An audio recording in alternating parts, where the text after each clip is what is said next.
File উদ্ধারে মমতাকে কেন আটকায়নি ইডি? বিধানসভার বাইরে শুভেন্দুর বিস্ফোরক ব্যাখ্যা। সল্টলেকের আইপ্যাকের দপ্তরে ইডির তল্লাশের মাঝেই মুখ্যমন্ত্রী মমতা বন্দ্যোপাধ্যায়ের ফাইল নিয়ে বেরিয়ে আসাকে ঘিরে উত্তাল রাজ্যের রাজনীতি। কেন্দ্রীয় তদন্তকারী সংস্থা কেন মুখ্যমন্ত্রীকে বাধা দিল না তা নিয়ে যখন প্রশ্ন উঠছে, তখনই বিস্ফোরক ব্যাখ্যা দিলেন বিরোধী দলনেতা শুভেন্দু অধিকারী।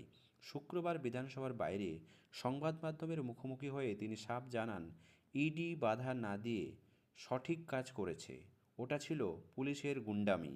শুভেন্দু অধিকারীর দাবি, পুলিশ যখন ফাইল নিয়ে বের হচ্ছিল তখন তার সঙ্গে বিপুল সংখ্যক পুলিশ বাহিনী ছিল। তিনি বলেছেন, ইডির কেন্দ্রীয় বাহিনী বাধা দিতে গেলে বড়সড় সংঘাত হতে পারত। মমতা বন্দ্যোপাধ্যায়ের প্রচুর পুলিশ নিয়ে সেখানে গিয়েছিলেন। গোটা বিষয়টি ছিল এক ধরনের গুন্ডামি। তার অভিযোগ, রাজীব কুমারের মতো অভিযুক্ত পুলিশ কর্তারাও সেখানে উপস্থিত ছিলেন, যা স্পষ্টত পুলিশের নীতির লঙ্ঘন। ৮,০০০ কোটির হাওলা কেলেঙ্কারির অভিযোগ। আইপ্যাক এবং তৃণমূল সরকারের বিরুদ্ধে দুর্নীতির একাধিক অভিযোগ আনেন বিরোধী দলনেতা শুভেন্দু অধিকারী। তার দাবি, জল জীবন মিশন কেন্দ্র সরকারের দেওয়া ৮,০০০ কোটি টাকার হাওলার মাধ্যমে সরিয়ে ফেলা হয়েছে। কেজি কনস্ট্রাকশন এই ঠিকাদার সংস্থা দক্ষিণ ২৪ পরগনার ১৭৮ কোটি টাকা বরাদ পাওয়ার পর ২০২১ সালের বিধানসভা নির্বাচনের সময় আইপ্যাকের অ্যাকাউন্টে ১৬ কোটি টাকা ট্রান্সফার করেছে। শুভেন্দু এদিন নির্দিষ্ট চেক নাম্বার ও বেসরকারি ব্যাংকের নাম উল্লেখ করে এই দুর্নীতির অভিযোগ তোলেন। বিবিধ কেলেঙ্কারি, আইপ্যাকের বিরুদ্ধে হাওলা, কয়লা পাচার, গোয়া ভোটের টাকা এবং দিল্লির লিকার স্ক্যামের যোগসূত্র রয়েছে বলে দাবি করেন তিনি।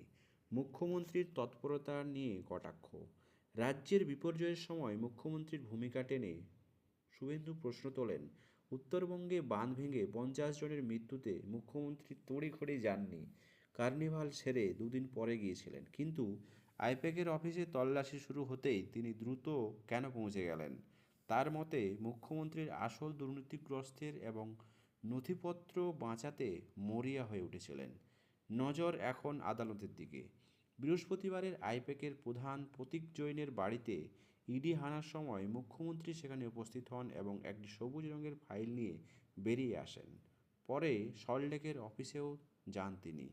মমতা বন্দ্যোপাধ্যায়ের পাল্টা দাবি, নির্বাচনের আগে রাজনৈতিক প্রতিহিংসা চরিতার্থ করতেই নথিপত্র বাজেয়াপ্ত করার চেষ্টা হচ্ছে।